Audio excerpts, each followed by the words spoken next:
So I read this article this morning, and this was a little bit troubling. Okay, and I think it more so deals with the sentiment surrounding ADA and Cardano.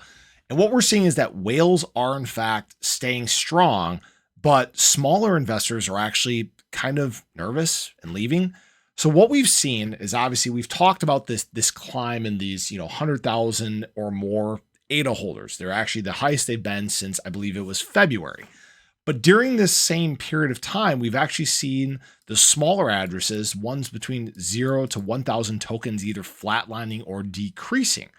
So what we're essentially seeing is that conviction is failing the smaller holders. And I think this is an important point. This is why a lot of the larger holders in crypto, the whales, even the mid-size like the sharks and stuff like that, they tend to do a lot better because they have that conviction. They don't get shaken out by price pullbacks. I've talked about all the time how these short-term price pullbacks, they don't necessarily dictate the long-term future. As always, this is, not financial advice. You can take that in whatever way you want.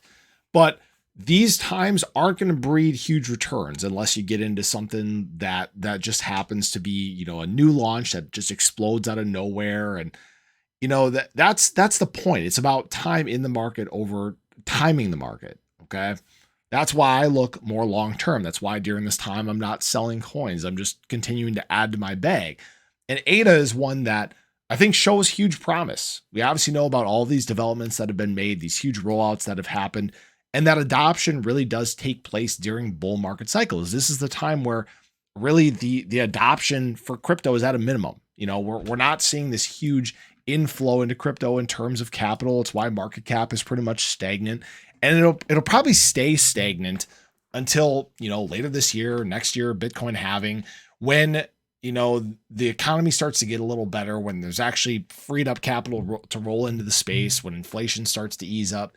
These all things, they do play a factor during these times. So I would say it's obviously up to you guys as always, but I'm taking advantage of cheap prices. There's cheap prices across crypto markets. Many assets are still at massive discounts compared to their all-time highs.